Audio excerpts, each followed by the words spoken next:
All right, hello, good evening there. We have a couple news stories we must talk about, including this urgent one that happened earlier this afternoon today in the Bronx. Sadly, I have to report that 19 people have been confirmed dead in this awful, awful apartment fire in the Bronx. And we're getting more details as time goes along. But, uh, you know, this is why we always have to talk about fire safety because we're going to get into a couple of the culprits that started this fire. And there was another fire that happened in the Bronx as well. So, two fires that I'm going to be talking about in the Bronx and a minor fire that happened at the Macy's in Midtown. So, we're going to get into everything. I'm going to give New York one credit. They have been live since this awful, awful fire started in the Bronx, and I'm going to give them all the props today. They finally, for once, got their act together today. They finally did. They stopped talking about COVID. They stopped talking about politics for once. And they finally did the right thing. So, like, they were even live at 3 o'clock today. So that tells you that they cared a lot about this story. Yeah, in fact, there's another thing we gotta uh, pull up here. I'm just taking a look at my stories. Yeah, we'll organize things as we go along here, but let's read this one first. So there's no video, which again, no surprise, but here is what the building looks like after what had happened, and we're gonna read the details. At least 19 people have been confirmed dead, including 9 children, and dozens more were hurt in a horrific high-rise fire in the Bronx on Sunday, January 9th, marking what could be the deadliest blaze New York City has seen since the fire at a social club killed nearly 90 people in 1990. The blaze broke out inside a duplex apartment spanning the second and third floors of 333 East 184th Street, a 19-story building at the intersection of Teterboro Avenue and Folian Street in Fordham Heights just before 10:50 a.m. on Sunday, FDNY Commissioner Daniel Nigro said at a news briefing. Fire sources told Channel 1 that at least 9 people died in the fire, including 10 adults and 9 children. More than 32 people suffered life-threatening injuries, at least 9 suffered serious injuries, and at least 22 were left with non-life-threatening injuries, according to Mayor Eric Adams, who was speaking at the briefing. Nigro said he expected to be numerous fatalities. The cause of the fire is under investigation. So, I'm trying to see where they mention. Yeah, here we go. This is what I was looking for. Uh,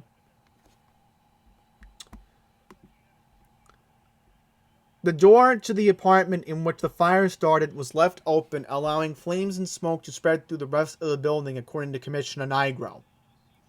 He stressed at the briefing, "We've spread the word. Close the door." And we all remember last year what happened with that other fire in Queens. I mean, same thing. Same thing. So, trust me, if you are able to get out, get out. I mean, leave the door closed. That's the bottom line. I mean, sometimes you're in a panic, but you gotta understand. You can contain a fire in one room, and it makes it easier for the firefighters to contain. In fact, there was that fire that happened a while back in Fresh Meadows. For an example, the door was left closed in that house. That's why they were able to contain it easily. So, there are a couple of quotes we're going to read. Mayor Eric Adams said today, "This is a horrific, painful moment for the city of New York, and the impact of this fire is going to really bring a level of just pain and despair in our city. This is going to be one of the worst fires we have witnessed during modern times. We are going to do everything we can to bring services on the ground here to give people the assistance that they need as we all recover from the trauma of what we are witnessing here in the building behind us. I just want to see if they mentioned, yeah, here we go. So as I read earlier, this fire broke out right around 10:50 this morning. Now, we just got this tip in from WABC TV reporter Mike Marza. So we're going to look him up on Twitter in just a second. Mike Marza. So here's the tweet that he just sent out a while ago.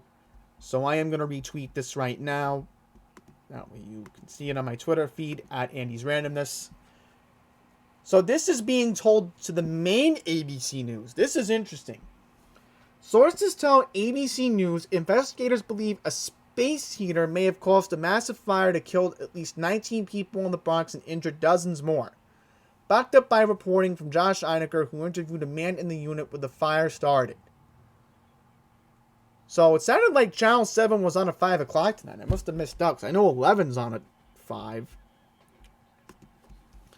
And obviously, because my Ravens missed the playoffs, I am going to now go to my plan B for the evening and turn off Red Zone when all is said and done with this video. But we did get a statement from Governor Kathy Hochul, so we will read the statement that she said.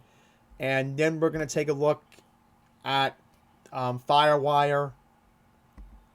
I will want to mention something very important, that the Firewire is the most accurate way of seeing how many units did respond to this fire, because they do monitor the scanners. Here we go. So this is the tweet that Governor Kathy Hochul sent out earlier this afternoon. I am horrified by the devastating fire in the Bronx today. My heart is with the loved ones of all those we've tragically lost, all of those impacted, and with our heroic firefighters from the FDNY. The entire state of New York stands with New York City. And, you know, I think 20 million people in this state are going to find out more about what happened. I'm in agreement with her on that. It's more than that. So we're just going to quickly take a look at the Firewire and see how many units did respond to this. So let's just take a look. Okay, here we go.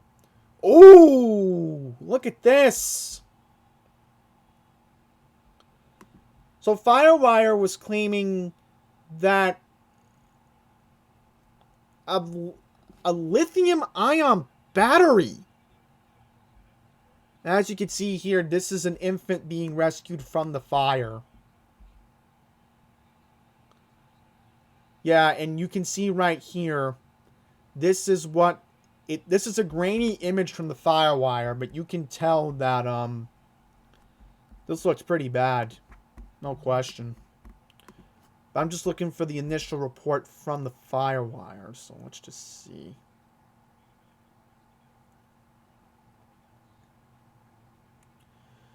Okay, so this was upgraded to a 5-alarm at 11:54 this morning. That's when I first found out about this, when it was reported as a 5-alarm. But I guess we're not really going to know. I'm assuming all units from the Bronx are probably called into this. That wouldn't surprise me. Okay, so let's just quickly look up where this address is. Let's take a look for a second. Wait a minute. This is right by St. Barnabas. Ooh. Oh, boy. Not too far from where Webster Avenue is. Yep, I know this area pretty well. So,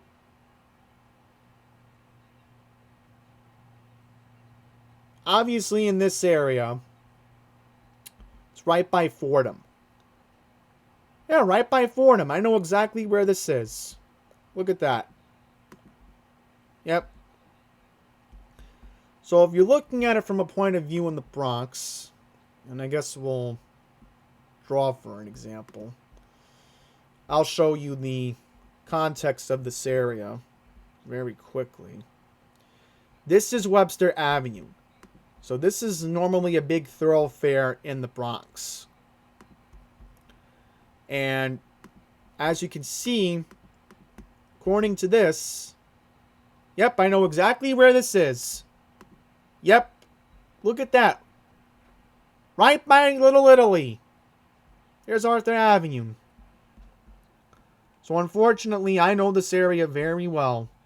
So let's see what it looks like on Google Street View.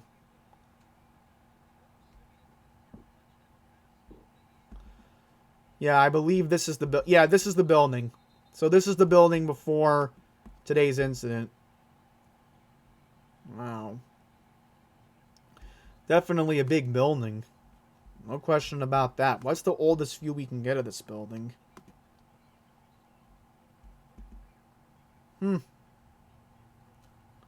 So, even as far back as 2007, this building has never changed. And according to what Dean Meminger said on New York One today, apparently this was, believe it or not, a NYCHA building. Oh, look at this! The 46th precinct's 2 blocks away from where this fire happened. That explains the quick response to this. And there's the Grand Concourse right there. Yep. So I'm assuming St. Barnabas is overwhelmed right now. That wouldn't surprise me. Okay, 2 more we got to get into. Let's read this one first. So here we go. Fire investigators say an e-bike battery is responsible for starting an overnight fire in the Bronx that triggered a 4-alarm response and resulted in at least 1 firefighter seeking medical treatment. Calls came in around 2 o'clock in the morning. When did this happen? I just want to see. Yes, this happened last night. Okay. This happened on Grand Concourse in the Fordham Heights section. More than 150 firefighters and EMS rushed to the scene and were able to get fire under control at 5 a.m.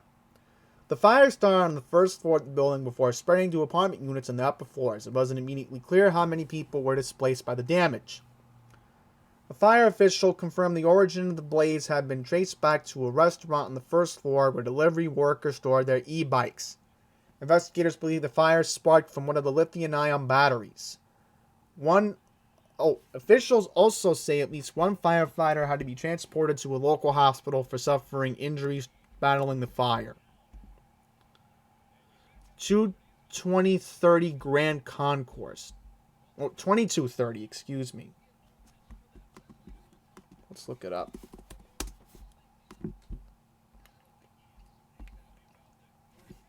This is a joke, right? Wow.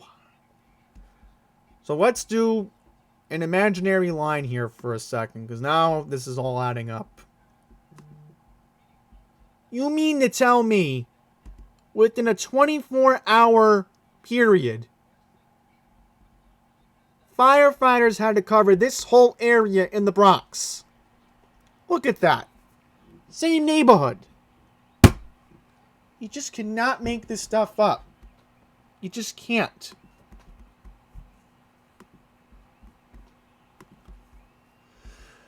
Okay, so let's watch the video on YouTube. From the ground to the roof of an apartment building. And new tonight, investigators believe an e-bike battery ignited those flames. News 4's Anjali Hemphill live on the Grand Concourse in the Fordham Heights section. Anjali, up restaurant on the ground floor of the building. This is where the restaurant delivery workers store their e-bikes overnight. However, right now it's still not clear exactly what went wrong. Oh, I know that restaurant. Early Saturday morning as firefighters attack wind-whipped flames on the roof of a burning... Yep, it's right off the subway on the B&D line. apartment building in the Bronx. I woke up shook. Like, oh, what the hell is going on? Jonathan Torres, one of dozens of residents here, forced out of their beds and into the cold. I don't know where everybody started coming down. Investigators say this fire started just after 4 a.m. on the first floor of a building along the Grand Concourse and quickly spread to the floors above. More than 150 firefighters rushed to the scene. One had to be taken to the hospital with minor injuries. I was going to the Workers store their bikes with fire. The FDNY. All right, so let's just take a look and see what this restaurant is, for an example. Yeah, thankfully we know where it is. So this is a Dominican restaurant. Yeah, this is it right here.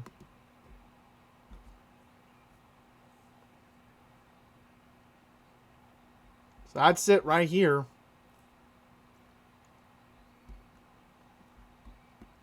Most recent is August 2021. And according to this street view, this restaurant has been here for years.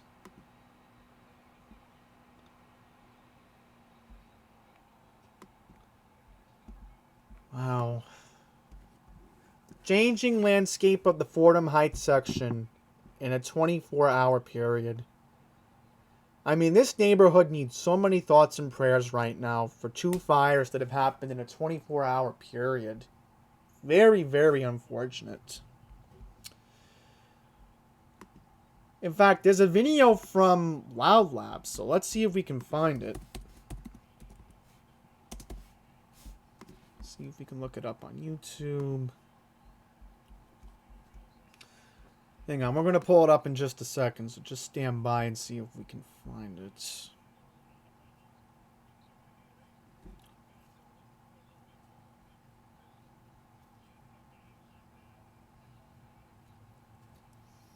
Ah, okay, so looks like we're not going to have that. But we do have a video of the fire in the Bronx. Firefighters are trying their best to help people. Yeah, here's the one from today. The fire started on the second floor and is reaching now the fourth floor. Here we go. The fire started on the second floor and is reaching now the fourth floor. Oh, so apparently Adam from Loud Labs must have found this somewhere, and this is on his YouTube channel right now, LLNNYC. Okay, so we're going to get to one more, and we all know this location very well. A fire broke out at the Herald Square Macy's store. So let's read this one. So this happened last night. Firefighters responded to the main entrance of the department store on West 34th Street around 7:20 p.m. Thankfully, the good news is the fire was placed under control less than an hour later.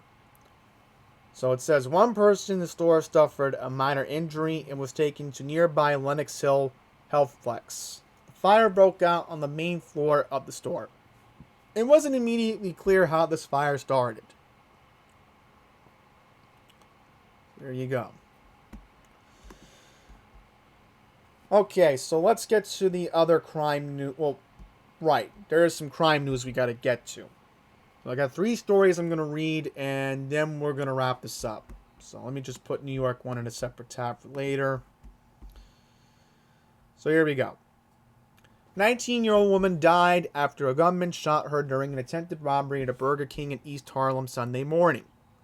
The teen, identified as Cristel Barron Nieves, was working as a cashier inside the Burger King near East 116th Street and Lexington Avenue around 12:50 in the morning when a man entered the eatery, flashed a gun, and demanded cash.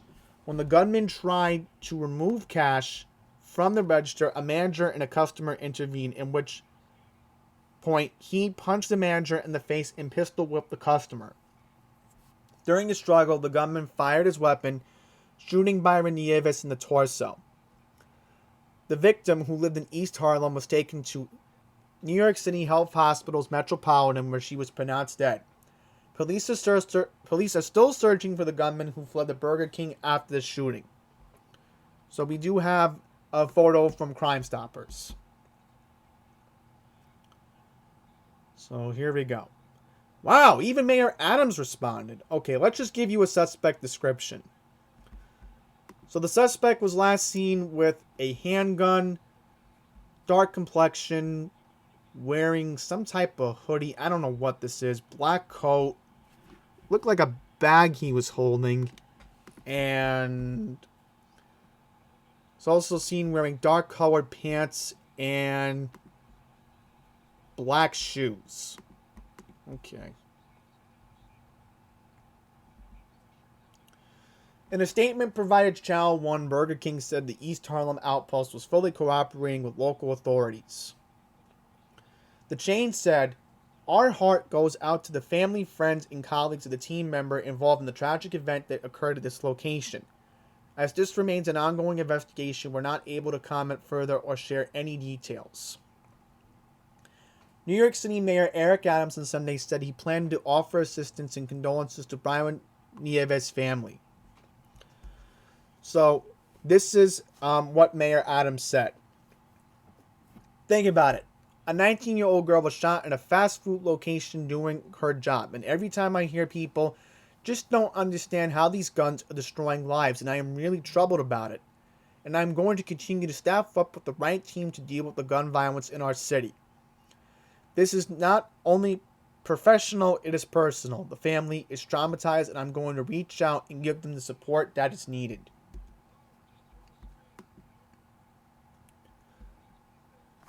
So, two more we're going to read. A rapist in Brooklyn chatted with her victim before attacking her in an apartment building. Move this to the left so you can read it. Okay, so here we go. A 23-year-old woman was raped in an apartment building on December 18th. So, this occurred at 2:14 in the morning at 1024 Montgomery Street in the Crown Heights section. This happened on a Saturday. And the week before Christmas. Look at that. Just before the sexual assault, the creep had engaged in a conversation with the victim on the street. She eventually invited the suspect into the building and he followed her inside. Once he was there, authorities reported the suspect then pulled out a knife and threatened the woman with harm. He then forced her into an elevator maintenance room. Moments later, he fled the scene in an unknown direction. The incident was reported at 71st Precinct. The victim was brought to a local hospital where she was treated and released. Police described the suspect as a man with a dark skin tone and blotchy complexion, standing at 5 feet 10 inches and weighing 170 pounds. He was last seen wearing a black jacket, a blue hooded sweatshirt, black pants, and multicolored sneakers.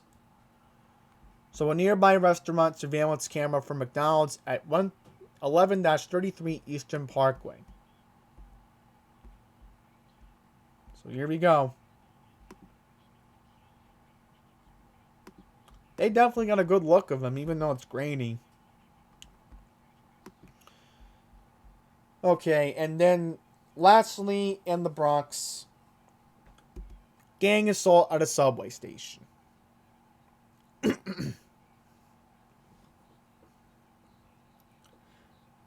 Detectives need the public's help in finding a number of individuals connected to a deadly Bronx gang assault at a subway station. Police said the attack resulted in the death of a 36-year-old man after he was struck by an oncoming train while attempting to rescue the victim that the group targeted. According to law enforcement sources, the assault occurred about 2:40 a.m. on Saturday, January 1st, on the Manhattan-bound platform of the Fordham Road station.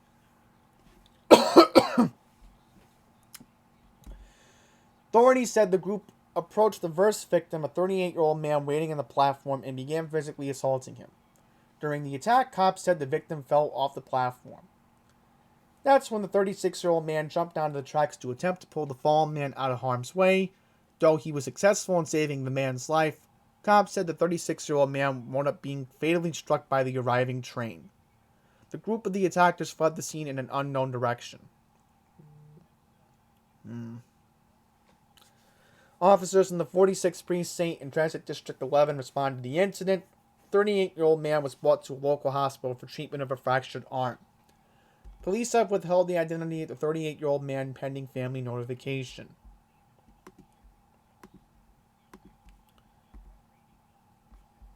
So, that's pretty much it. New York 1 ignored 2 stories, but... Actually, no, 4 stories. They ignored 4. 2 of the fires they ignored, and then they ignored something else. So that's going to be it. I know it's been a very unfortunate day. Well, past couple of hours for the residents of Fordham Heights. And again, thoughts and prayers should be sent out to that entire neighborhood in the Bronx. It's just been very unfortunate what has happened there. So that's it.